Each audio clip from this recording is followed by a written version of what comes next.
11. Même pas une douzaine. Je comprends pas ça. Depuis quelques jours, les poules, là, ils pondent quasiment pas. C'est pas normal, ça. Il y a quelqu'un qui est allé dans le jardin, c'est tout pilacé. Puis il y a des carottes qui ont été cueillies pas plus tard qu'un matin. Ticoune, c'est-tu toi qui es allé dans le jardin arracher des carottes? Ben, en ce cas-là, ça doit être un malfaisant, Juliette.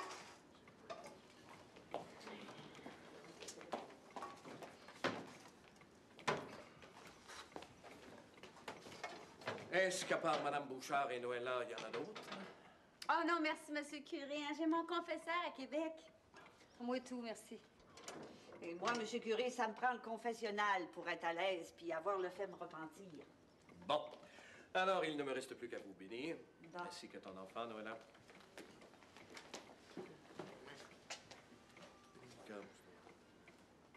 Nomine Patris, Filii, Spiritui Sancti. Amen. Je voulais vous donner une belle douzaine d'œufs, monsieur le curé, mais j'en ai rien qu'onze. Les poules font la paresse, ma bonne Rosanna. La paresse est un bien vilain péché, même pour les animaux. Oh. Je dirais plutôt que c'est un malfaisant là, qui rôde aux alentours. Mais soyez tranquille, monsieur le curé, on va le poigner. Pour moi, ça doit être Zidore. Il n'y a pas plus malfaisant que lui. Madame Bouchard, la calomnie est un bien vilain péché aussi. Hein? Et puis, je viens de ranger mon état.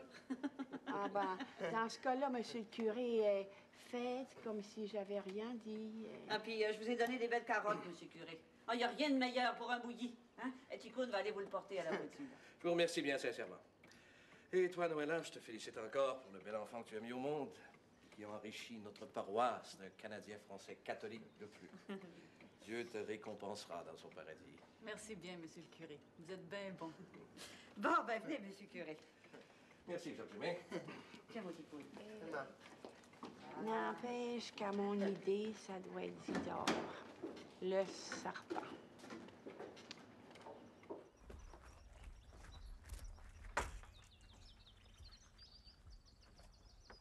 Merci pour tout, Rosanna. Quand tu passeras au presbytère, je te rendrai ton panier. Vous êtes bien aimable, monsieur le curé. Bonjour, Juliette. Et mes salutations à ton mari. Bonjour, monsieur le curé.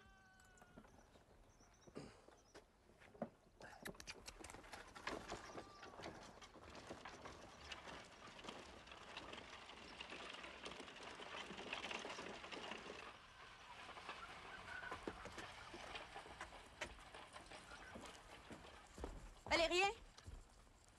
Faut que je te parle. Je t'écoute. Pas ici, dans le particulier. Ben dans le particulier.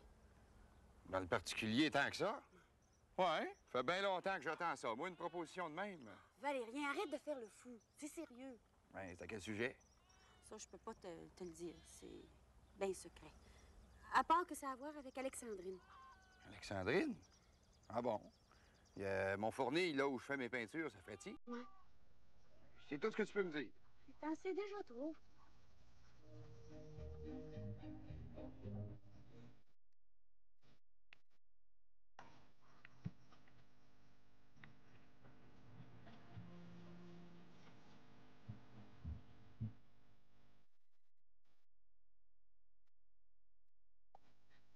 Ça fait que j'ai lui répondu du tac au tac. On a peut-être bien changé de gouvernement, mais ça vaut pas mieux. Donnez-leur une chance, ça fait seulement 3 semaines qu'ils sont au pouvoir. Ah ben, tiens, c'est exactement ce qu'il m'a répondu. Alors, du coup, c'était un voyage dépareillé. Puis j'ai rencontré bien du monde. Ben, je crée bien que toute la province de Québec était là à Saint-Hubert pour voir le RSA. Je crois qu'il n'y a rien que vous, monsieur le notaire. Ne m'en parlez pas. Hein. Je comptais sur mon fils Benoît. Comment? Mais vous et tout, vous l'avez manqué? Non, je l'ai vu. Chez nos amis Langto. Moi, je l'ai pas vu. J'étais avec maman qui se sentait pas bien. Ah, si votre mère était pas bien, ça, c'est la meilleure des excuses. Ouais, il n'y a que moi qui suis sans excuse. À moins que la chaleur, peut-être. Non? Vous ne croyez pas que ce soit une bonne excuse? Je n'ai pas vu le RSA.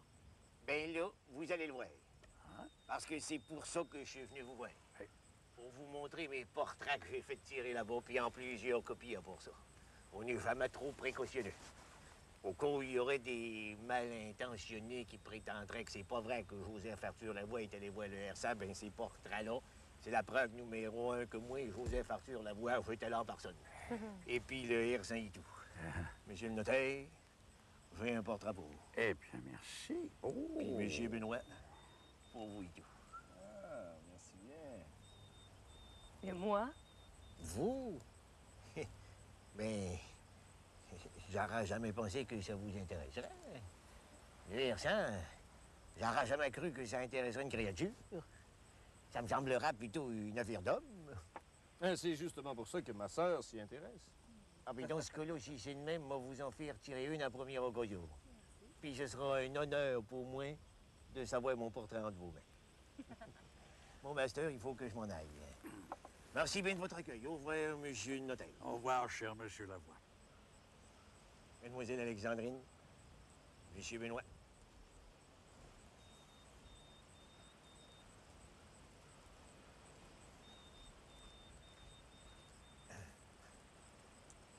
Cher monsieur Lavoie, voulez-vous me rendre un petit service? Quand vous irez chez Madame Saint-Cyr, dites donc à sa fille Antoinette que j'aurai à lui parler dans le particulier. Antoinette, dans le particulier? Question de business, strictement. Qu'elle vienne me voir à ma maison du bord de la rivière. Demain, est-ce possible? Si ça peut vous accommoder, j'irai voir Rosanna tout de suite après souper. Tant qu'à rendre service, moi, j'aime pas que ça traîne. J'irai asseoir sans faute. Merci bien. Ah, c'est à moi que vous rendez service. Au revoir.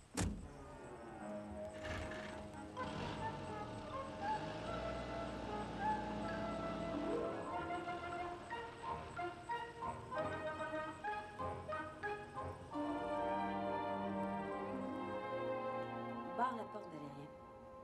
La porte. Ben oui, barre-la. Ah.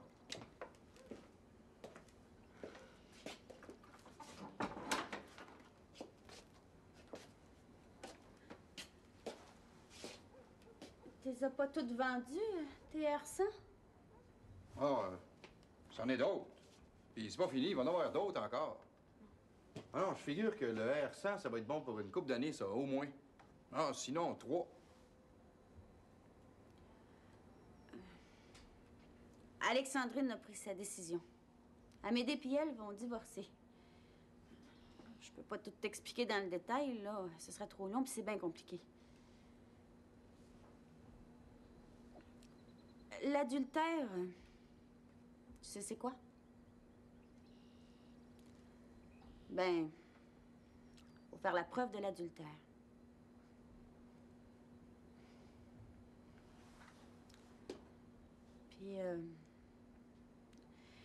Puis Alexandrine puis moi, on a pensé à toi.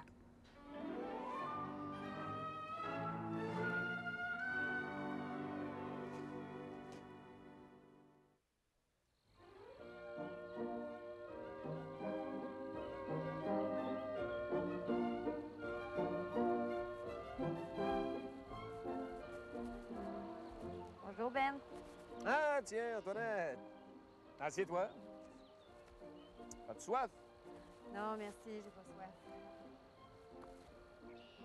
Puis, Comme ça, monsieur Lavoie t'a fait mon message, c'est pour ça que t'es venu.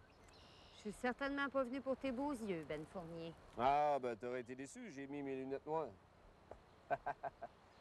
T'es sûr que tu veux pas un drink? Non, je veux juste savoir pourquoi c'est faire que tu m'as demandé de venir ici, c'est tout. Je voudrais savoir quand est-ce que tu retournes à Québec. Si c'est pour bientôt. C'est tout? Tu m'as fait marcher jusqu'ici pour me demander ça? Oh, ben, je te dis que tu fais simple, Ben Fournier. C'est une question sérieuse. Je veux savoir quand est-ce que tu vas te retrouver à Québec. J'ai des affaires sérieuses à discuter avec toi. Il faut pas que ça traîne, c'est urgent. Quand? Mais c'est-tu à propos d'ouvrage? Ça se pourrait. Oh, ben, dans ce cas-là, parle-moi-en tout de suite, d'abord, parce que moi, j'en cherche de l'ouvrage. Non, non, pas ici, à Québec. C'est une question sérieuse, mais délicate, touchée. Puis c'est à toi que je veux parler, Antoinette, pas à toute la Sainte-Chibagne. Ici, à ta famille, Juliette. Juliette, tu la regardes? À mon avis, non, mais tu sais que ta sœur manque pas d'imagination. Tu le sais comme moi. Est-ce que les affaires reprennent? Allez-vous rouvrir la buanderie? Alors, les affaires empirent. Mais ça permet des rajustements. Les salaires sont tombés de 20 %. Fait qu'il y a des business qui sont tombés, mais qui pourraient se remettre d'aplomb dans ces nouvelles conditions. Comme ça, tu veux parler de la buanderie. Viens à Québec, puis t'en sauras davantage. Veux-tu un drink? Est-ce que Raoul va être là? Raoul il est en voyage, tu sais bien. Il essaie de vendre son aéroplane.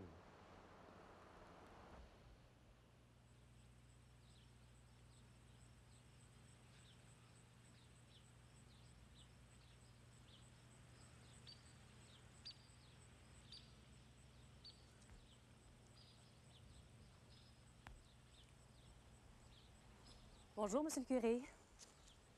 Ah, Alexandrine. Sois la bienvenue.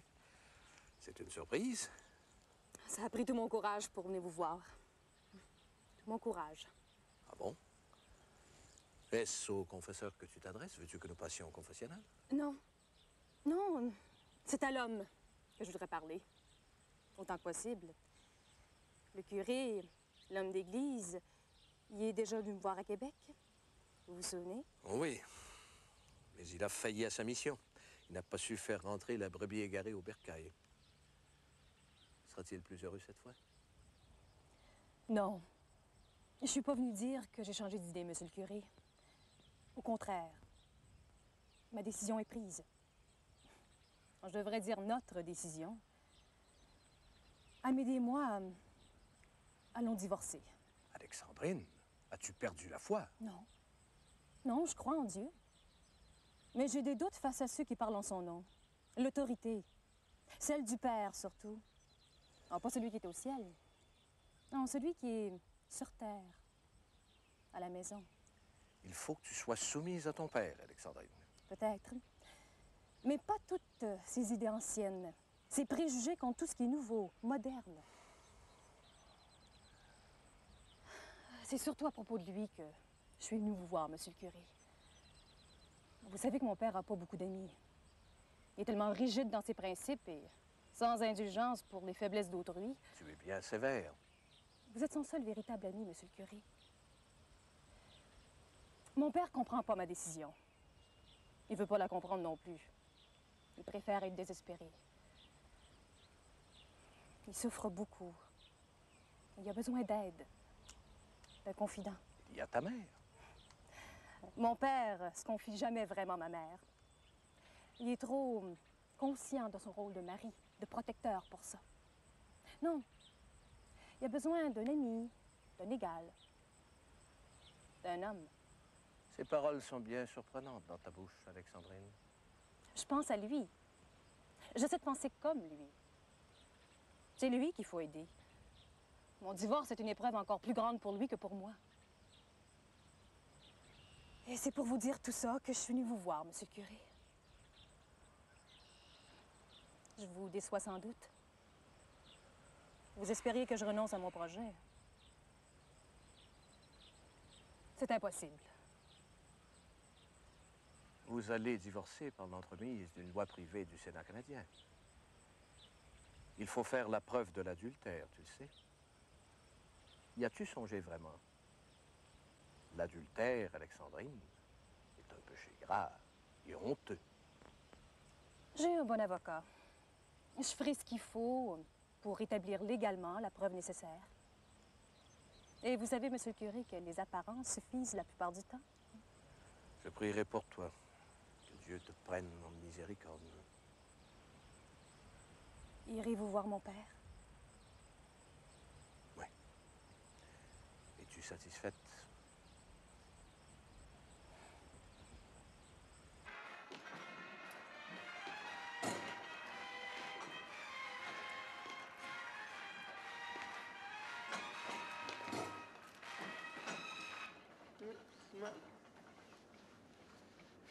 J'ai quelque chose de bien important à vous dire. Oh, ben ta mère est bien contente, ma petite fille. Oui. Des petits-enfants, on n'en a jamais trop, hein? Dis-moi donc, cher. Et ton petit mari Raoul, il a encore du cœur à l'ouvrage? C'est pas ça. C'est Alexandrine. Alexandrine? Ah, ben là, tu m'étonnes, ma petite fille. Il me semble qu'elle et Amédée, ils se voient pas depuis des mois. Maman, pourriez-vous demander à Ticoun d'aller faire un tour dehors? C'est bien délicat ce que j'ai à vous dire. Puis vous l'avez vu? Rien qu'au nom d'Amédée, puis il vient tout excité. Ben, c'est bien normal. Ma petite fille, c'est son frère, puis le mari d'Alexandrine. Ben, justement. Peut-être pas pour longtemps. Mon homme, va t'asseoir dehors, là, puis rentre pas avant que maman Rosanna te le dise, hein? Va, mon homme, va. Allez.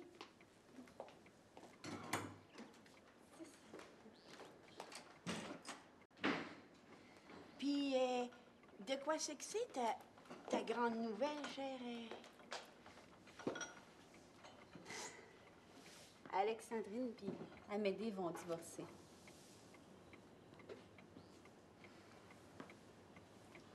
Noëlla, il me semble que j'ai entendu ton petit enfant pleurer, hein?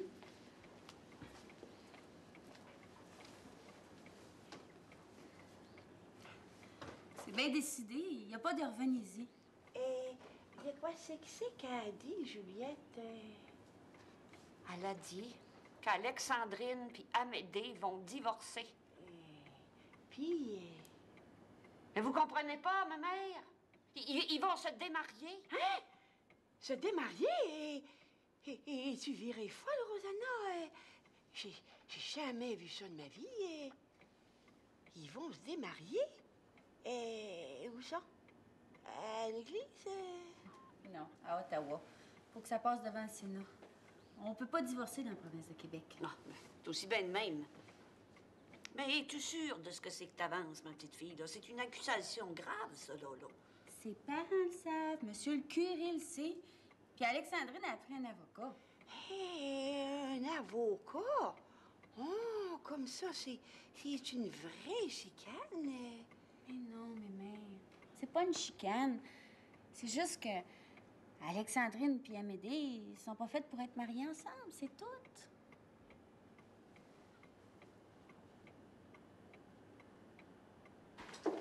Non, mon homme. Toi et tout, Valérien. Non, dehors, là, c'est privé. Qu'est-ce qui se passe?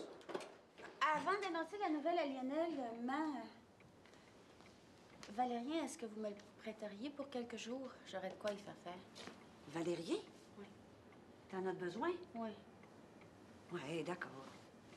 Comme ça, tu pourras pas dire que ta mère a jamais rien fait pour toi, ma petite fille. Puis, c'est quoi la nouvelle?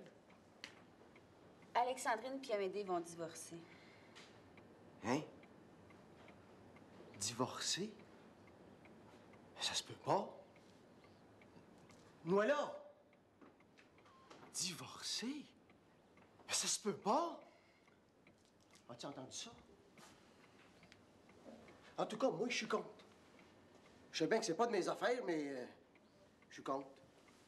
Je l'approuve pas. Il n'y a personne qui te demande de faire pareil, Lionel. En tout cas, j'espère que toi, Juliette, tu feras pas pareil avec Raoul. Moi? Ben, jamais de la vie. Raoul, je l'ai, je le garde. Ouais. Ben, fais-y bien attention. Raoul, c'est un beau-frère dépareillé. Puis j'ai pas envie de le perdre. La seule chose que je pourrais y reprocher, c'est de vouloir vendre son aéroplane, mais ça...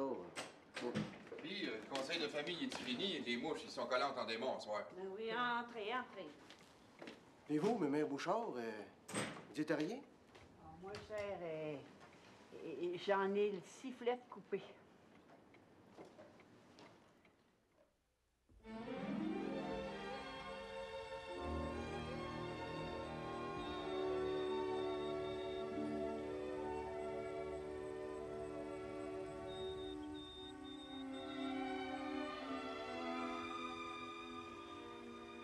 Je vous en veux, mon cher Chouinard.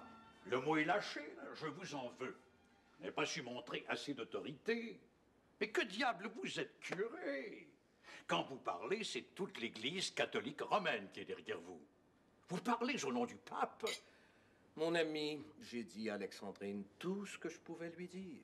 Aussi bien lors de ma visite chez elle à Québec que lors de la sienne à mon presbytère. Alors vous ne l'avez pas dit assez fort. Alexandrine a la tête dure. Il fallait donc parler plus haut et plus fort. Mon cher ami, votre fille est rebelle à l'autorité. Elle est révoltée. Plus on la pousse au mur, et plus elle sent le besoin de poser quelques gestes spectaculaires, qui manifestent de son de son indépendance, de sa liberté d'esprit. Et pour employer un mot qui est fort à la mode présentement, de sa personnalité.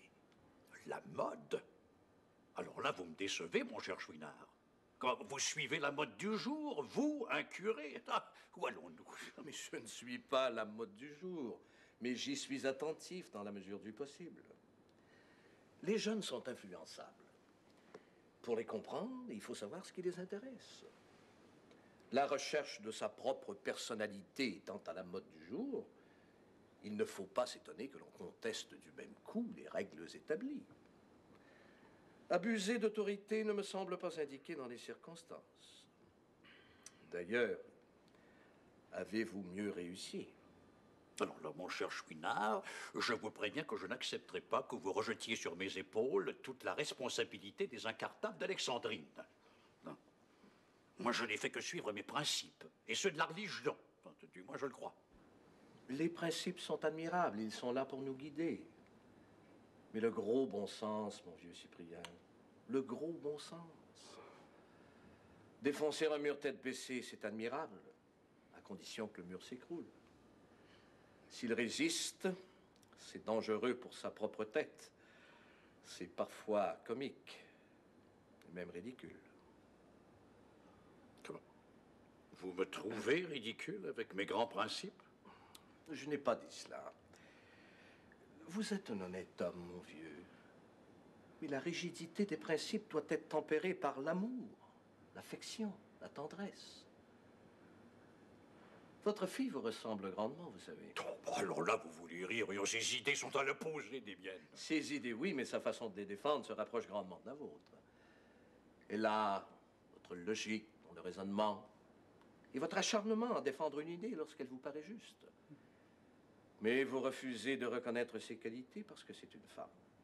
Vous n'allez quand même pas me reprocher ma conception du rôle de la femme dans la société. Ce n'est quand même pas moi qui l'ai inventé. Non, mais encore une fois, le gros bon sens, mon cher notaire.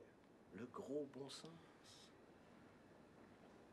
Les pécheurs ont besoin d'être aidés plus que d'être punis.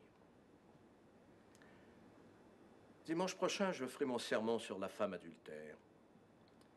Un exemple que nous donne lui-même notre Seigneur Jésus-Christ, où l'amour et l'indulgence sont plus indiqués que l'application de la loi. Vous savez trouver les mots qui conviennent. Vous êtes un véritable ami, mon cher Chouinard. Mais cette conversation m'a donné soif, pas vous? Oui.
Ah, ça fait du bien. Ça remonte le Canadien. On commence pas tes polissonneries, Joseph Arthur.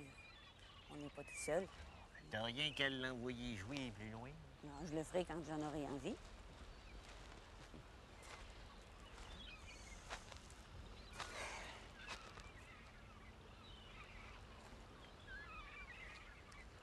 Il a bien parlé, monsieur Curé, hein? Il fait un beau sarbon. Que la femme adultère, il fallait pas y jeter tous les blâmes. Ah, puis c'est bien normal. Une créature et tout, ça a les yeux couleur de besoin. Et la nature, c'est bien fort, des fois. Tiens, moi. On sait, Joseph Arthur, que t'es dépareillé. Mais c'est pas nécessaire de le répéter à tous les vents, parce que la brise ici, elle donne pas sa place. Veux-tu rentrer dans ma machine? On sera à l'abri du vent. Hey, mon homme, hein? Va jouer plus loin. Je sais que t'aimes ça. Hein?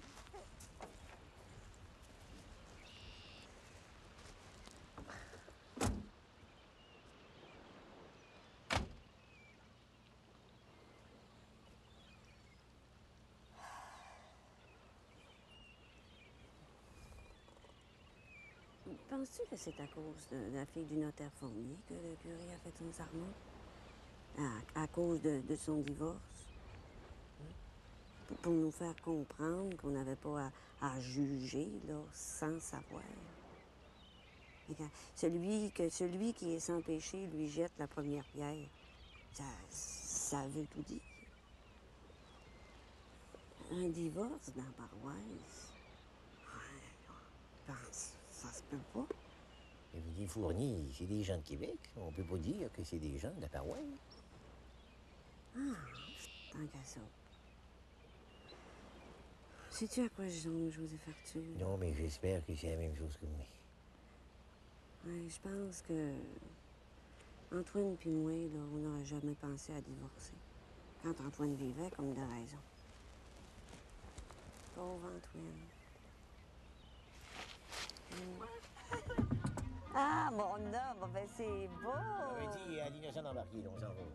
Il y a comme apparence de pluie. Mais, allez, monte, mon homme, monte.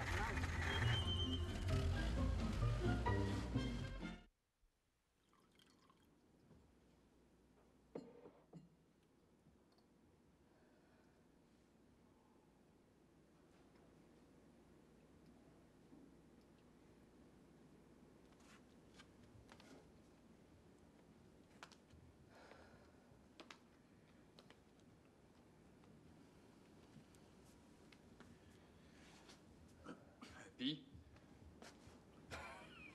Ouais, je me sens pas bien à l'aise habillé de même, moi. Oublie pas que t'es censé être mon amant puis que tu portes les vêtements de mon mari.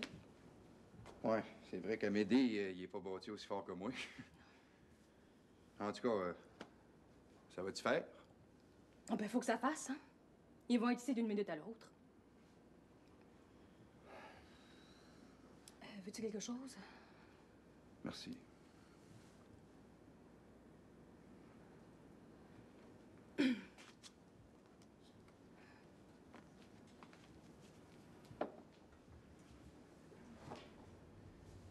C'est, la police, là, qui va venir? Non. Des détectives privés. Ah, Oui, ils sont au service de mon mari pour constater que je suis une femme infidèle. oui, mais on fait rien. Ah, il y a les apparences qui permettent de supposer. Et moi, je n'irai rien. Puis comme tu seras dans la chambre à coucher quand ils viendront, il y aura présomption. Je pourrais être un électricien, là, qui est venu changer une fixture. Habillé comme ça. Ouais.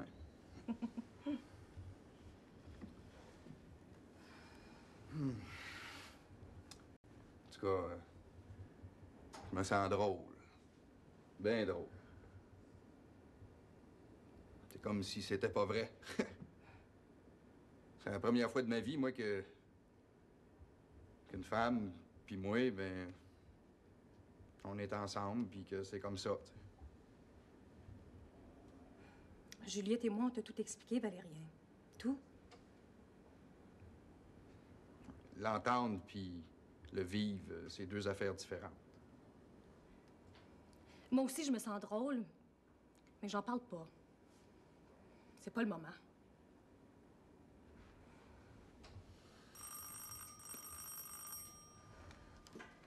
Allonge-toi sur le lit. Vite!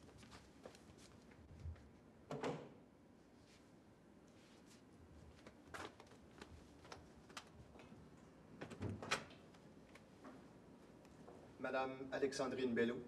Fournier-Bello, oui. Fournier-Bello, c'est bien ça.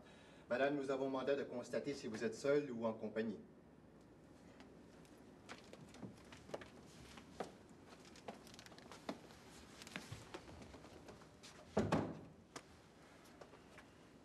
C'est par là.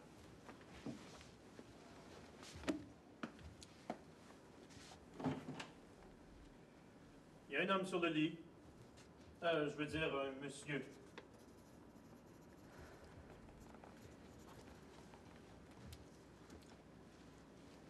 Votre nom? Valérien Lavoie. Madame, allez-vous nier ce que nous constatons en ce moment? Un homme qui n'est pas votre mari se trouve sous votre toit, c'est-à-dire au domicile conjugal. Et cela en petite tenue, puis dans votre chambre. Dans ce cas-là, notre travail est terminé. Nous nous occuperons du reste des formalités. Si jamais vous avez besoin de nos services, voici la carte de notre agence. Strictement confidentielle. Madame, monsieur.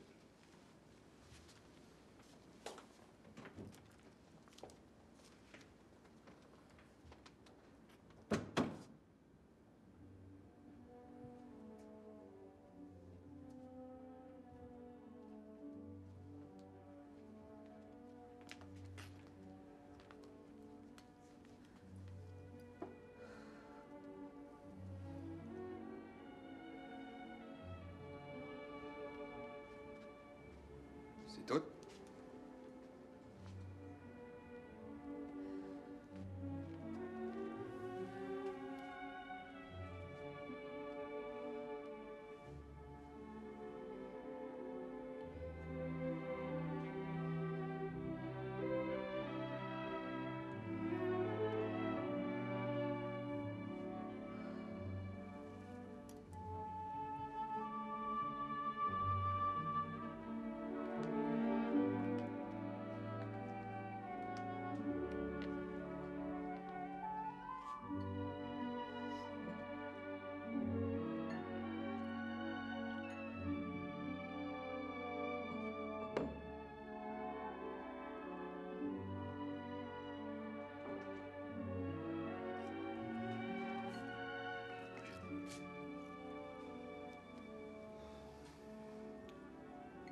Je m'en vais, là.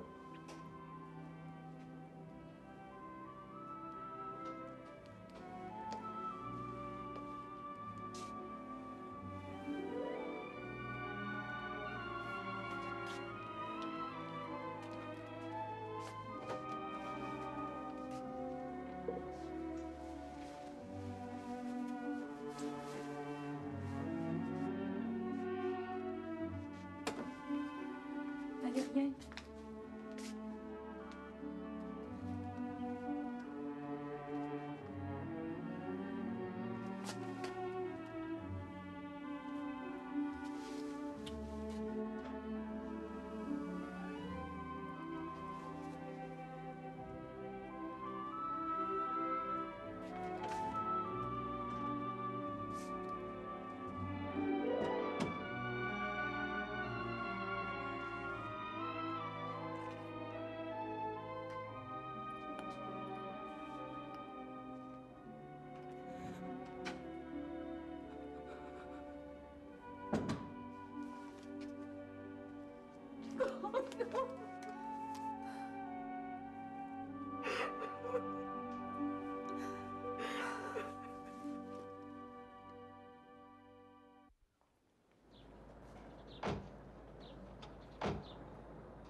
Ton beau-frère.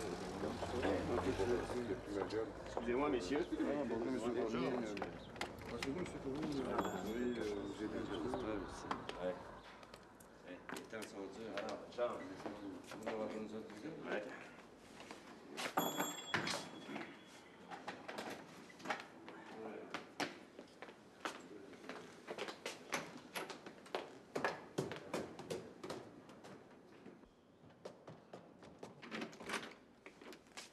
Voilà. Tiens, donne-moi ton manteau. Merci bien. Tiens, assieds-toi. Faudrait un ménage, hein? Oh, ben, compte pas sur moi pour le faire. Non, j'ai mieux que ça à te proposer. Toi, ou ben donc si tu parles pour d'autres? Sacré Antoinette. T'as beau être une fille d'habitant, on te passe rien, toi, ma belle, hein? Écoute, Ben, si tu veux qu'on se comprenne, là, tu vas commencer par changer de ton. Hein? Tes airs fendants puis ta façon de dénigrer ma famille, j'en veux pas. Je te demande-tu si ton père, Cyprien Fournier, porte des bretelles? Sacré, Antoinette. Oui, il en porte. Es-tu content? Qu'est-ce que tu veux que ça me fasse? Bon, assez de niaiserie, là. De quoi c'est que tu veux me dire? On va rouvrir la buanderie. Comme ça, la crise est finie? Es-tu folle, toi? C'est pire que jamais.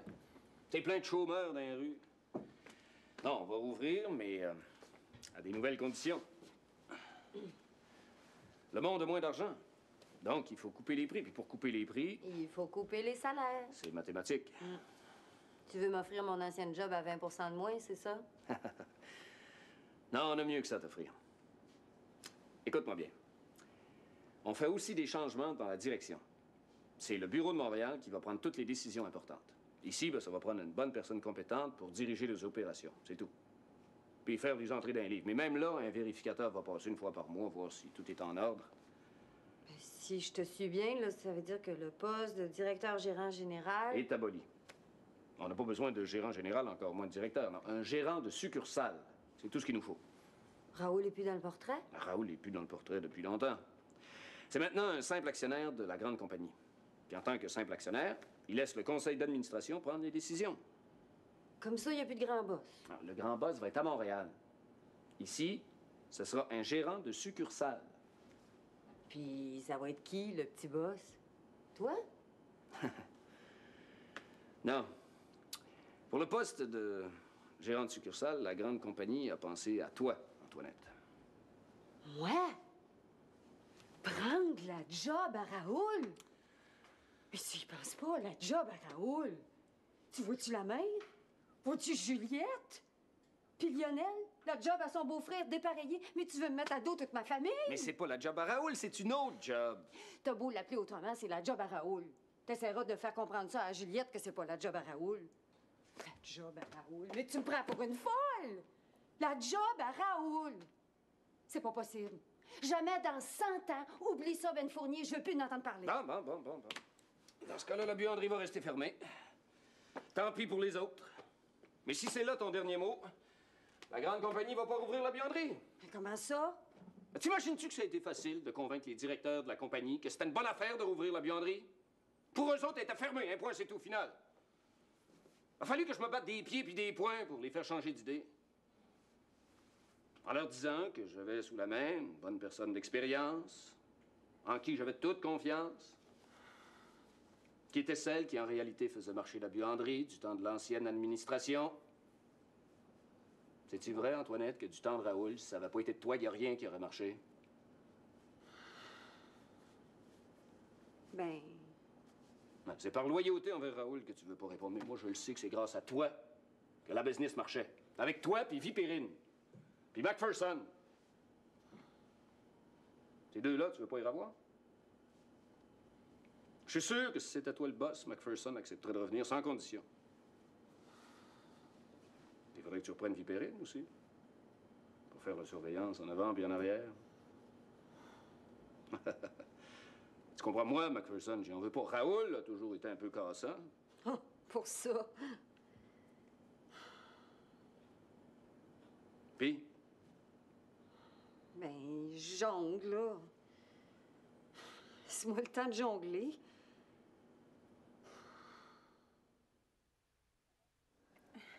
Ça va être Antoinette.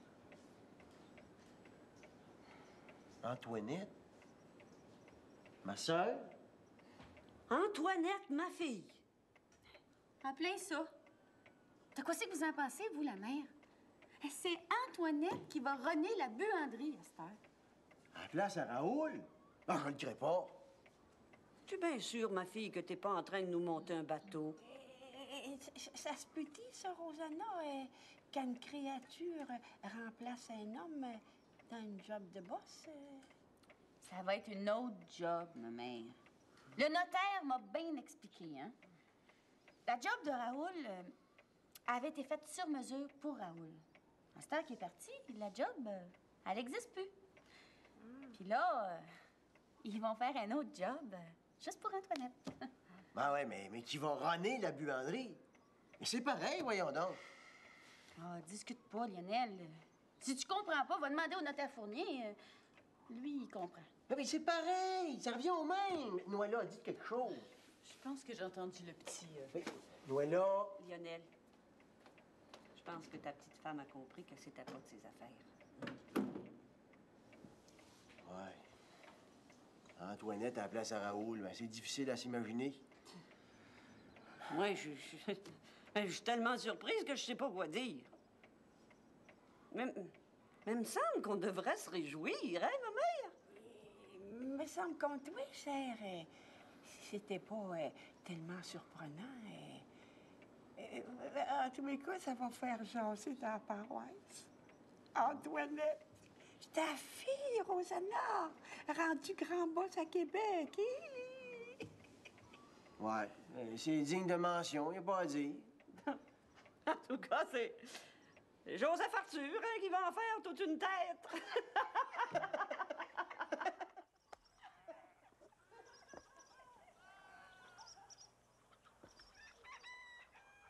Hey, qu'est-ce que tu fais là, toi? Hey, Lionel, c'est notre voleur! Amène le 12! Vite, mon garçon, il n'y a pas de temps à perdre. Vite, mon homme.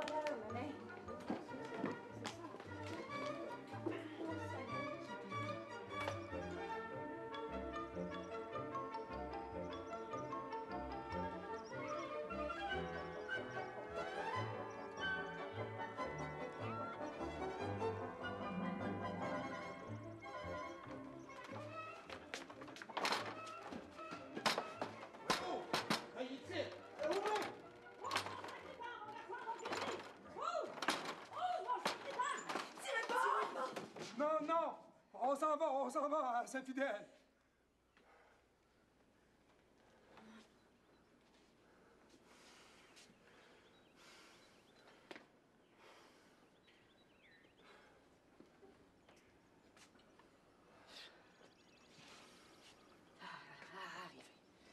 Arrivé à la maison, arrivé à la maison. Viens, mon garçon, viens. Venez-vous.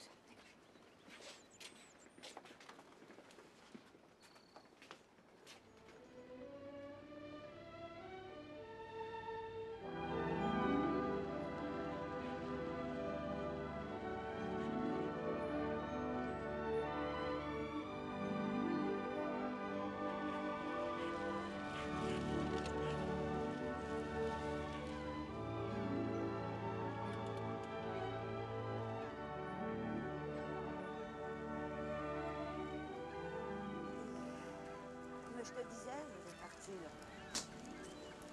Une fois là, qu'il nous a eu dit là, qu'il s'en allait rejoindre la parenté par là, et il nous a expliqué que lui, sa femme, la mère de sa femme, et puis tous ses petits-enfants, là, ils venaient de Montréal. Le croirais-tu? Et puis que ça faisait un bon bout de temps qu'il n'y avait pas d'ouvrage, puis qu'il était obligé de voler pour nourrir ses enfants. Joseph Arthur, le croirais-tu? Et puis que là, ça faisait un bon bout de temps qu'il était collé à ma cabane. Mais parce qu'un des enfants, là, il avait bien mal aux pieds. Mais ça, c'est des chômeurs. Chômeurs des villes. J'en ai bien vu à Montréal quand je suis monté voir le R100. Ben, ça faisait curieux de voir tout ce monde-là dans les rues.